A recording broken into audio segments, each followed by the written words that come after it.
ঘুমের মধ্যে যে বোবা বা জিনে ধরে, এটা কি আসলেই সত্য? হিজড়া সন্তান কেন জন্ম নেয়? বাচ্চা হওয়ার জন্য কোন আমল করতে পারি? ডান পাশে নাকের ফুল পড়লে কি সমস্যা হবে? জামাতে নামাজ আদায় করার সময় নিজের কোনো ভুল হলে সেক্ষেত্রে কি করা উচিত? কারো গায়ে পা লাগলে করণীয় কি? শিশুরা ঘুমের মধ্যে হাসে বা কাঁদে কেন? মেয়েদের অসময়ে চুল সাদা হয়ে গেলে হেয়ার কালার ব্যবহার করা যাবে কিনা?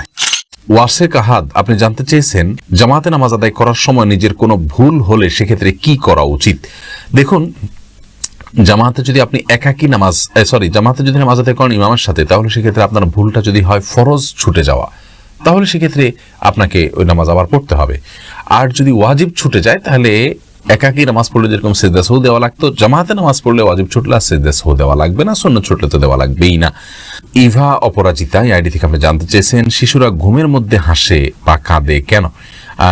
শিশুরা কেন ভাই বোন ইভা, এটা তো আমরা বড়রাও ঘুমের মধ্যে কিন্তু হাসি এবং কেঁদে থাকি, অর্থাৎ হাসি কান্না ঘুমের মধ্যে এটা হয়ে থাকে সাধারণত।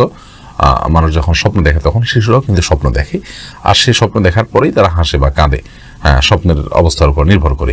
মেয়েদের অসময়ে চুল সাদা হয়ে গেলে হেয়ার কালার ব্যবহার করা যাবে কিনা? হেয়ার কালার বলতে আপনার মেহেদি ব্যবহার করতে পারেন, কিন্তু কালো কোনো কিছু ব্যবহার করতে পারেন না, আর্টিফিশিয়াল কোনো কিছু ব্যবহার করবেন না, যার ফলে একটা আবরণ তৈরি হয় চুলের উপরে। সুমন আমি জানতেছেন, কারো গায়ে পা লাগলে করণীয় কি? ভাই সুমন, এটি যেহেতু আমাদের সমাজে দর্শনীয় মনে করা হয়, ত্রুটির বিষয় মনে করা হয়, সেজন্য কারোর গায়ে যদি পাও লেগে থাকে, তাহলে সেক্ষেত্রে ওই ব্যক্তিকে সম্মান করা উচিত, যাতে তার অসম্মান না হয়। তাকে এটা বোঝানো উচিত যে আমার অনিচ্ছা লেগেছে, বাস এটা করা যেতে পারে, এটাতে কোনো অসুবিধা নেই। আরাবিয়ানরা কারোর গায়ে পা লাগলে সেটা কোনো দর্শনীয় মনে করে না, যার কারণে তাদের ওখানে বিশেষ কোনো কিছু করার নাই। এটা আমাদের অঞ্চলে যেহেতু এটা দোষের ওরফের ভাষাকে, এটা কিন্তু আমাদের অঞ্চলের ভাষা, আমরা এটাকে খারাপ কোনো এক জায়গায় একটা ভাষা যখন গালি হিসেবে ব্যবহার করা হয়, সেটা ব্যবহার করা গুনাহ। একই ভাষা অন্য কোনো এলাকা বুলি হিসেবে ব্যবহার করা হলে, গালি হিসেবে না করা হলে সেটা গুনাহ হবে না। ঠিক তেমনি ভাবে পাও লাগার বিষয়টি।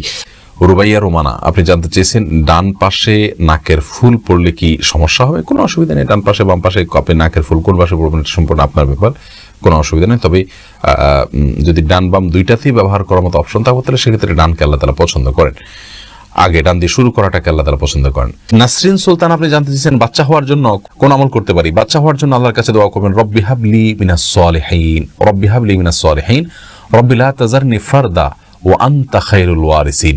এই জাতীয় দোয়াগুলো পড়বেন, যেগুলো নবী রাসূলগণ আল্লাহর কাছে করেছেন। সোহেল রানা জানতে চেয়েছেন, হিজড়া সন্তান কেন জন্ম নেয়, এটা নিয়ে একটু ব্যাখ্যা দিবেন। এ বিষয়ে আমার কোনো ইলম নাই ভাই সোহেল রানা, যে হিজড়া সন্তান কেন জন্ম নেয়। আল্লাহ রাব্বুল আলামিন তাদেরকে সৃষ্টি করেছেন, তারা তাদের সৃষ্টিগত কিছুটা ত্রুটি রয়েছে, এর বাইরে কিছু নয়। এটার কোনো বৈজ্ঞানিক গ্রহণযোগ্য ব্যাখ্যা আছে কিনা ইসলামী শরীয়তের দৃষ্টিকোণ থেকে আমার জানা নেই, বা ইসলামী শরীয়তের দৃষ্টিকোণ থেকেও এটার কোনো ব্যাখ্যা নির্দিষ্ট করে আলাদা আছে বলে আমার জানা নেই। নওজাহাত আপনি জানতে চেয়েছেন, ঘুমের মধ্যে যে বোবা বা জিনে ধরে, এটা কি আসলেই সত্য?